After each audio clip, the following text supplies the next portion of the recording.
Sakit po ba ulo nyo dahil sa mga bayarin? Ako po may tuturo sa inyo para mag-goodbye ka na po sa mga problema nyo tungkol sa usapin ng bayarin kada buwan. Basta positive ka lamang kapag gagawin nyo po ito, i-mindset nyo na kayo po ay suswertin at kailanman hindi ka na mamumblema sa pera at kada darating na mga bills kasi hindi naman pwedeng wala tayong ganito, wala kang kuryente, or kaya walang wifi. Dahil sa buhay ngayon, wifi na ang buhay. Yan. Ngayon pa mga bossing ko, dapat meron po kayong ganitong mga pamamaraan na aking ituturo para kayo po mga bossing ko hindi lagi na problema tungkol sa bayarin. Ano't ano man po yan, ilista yung mga bayarin po ninyo.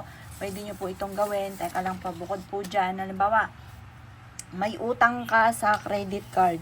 Tapos halimbawa lang po ang inyong ano ay sa credit card. Halimbawa, sulat nyo, credit card. Yan. Sabihin nyo dito, ang amount ay nasa 50k. Sample lang po ito. ASAP. Makakabayad agad ako ng maaga. Ganyan. Pagtapos, sulat nyo dito, halimbawa kay Karen, may utang ka ng 10k.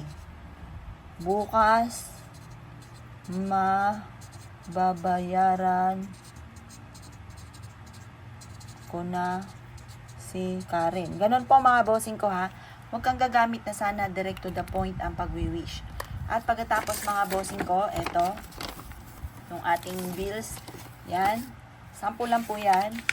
Ang gagawin po ninyo, kumuha po kayo ng luya. Luya.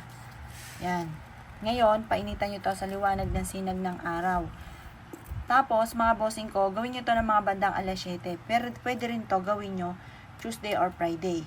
Ngayon, kung ikaw po ay hindi makakapag-wish ng maayos, gawin nyo po siya kahit anong araw, basta alas 7 ng umaga ang paggawa.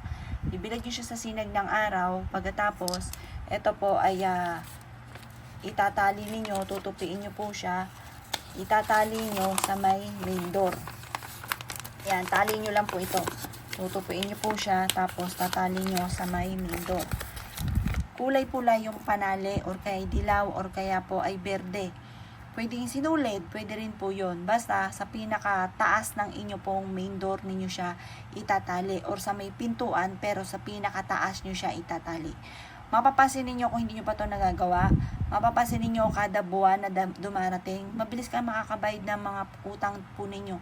Hindi ka lagi namumblema sa mga utang ninyo na hindi nyo mabayad-bayaran. Proven po ito mga bossing. Kaya kung ikaw ay gagawa ng ganito, mula sa puso, ang pag-wish, laging aayudahan ng mga salita ng mga magaganda, at kayo po ay maaami sa dami ng mga blessing na darating. Subukan nyo po ito mga bossing. At ito po ay ikaw na mismo, ikaw na lang bahala na pumuri sa ganitong mga pamamaraan. Dahil hindi ka na mamumblema kada buwan or kada. Kaya gawin nyo na ito. Huwag nyo munang gagawin. Ba, saktong katapusan, ito na, gagawin nyo ngayon. Kinabukasan, hindi po ganon. Dapat malayo-layo pa lamang ang katapusan, gagawa ka na. Para bago magkatapusan, may pambayad ka na. Kung kailan ka may mga due date, kailangan magawa nyo na po ito. At makakatulong po ito upang sa ganon, higit ka na maka-attract na swerte. Kaya kung kinaniwala at nais po itong gawin, lumarga na po kayo, proven po ito, at kayo mismo ay maaami sa dami ng mga blessing na darating. Kung kinaniwala at nais po itong gawin, ay siya mga boss, good luck po sa inyo po lahat.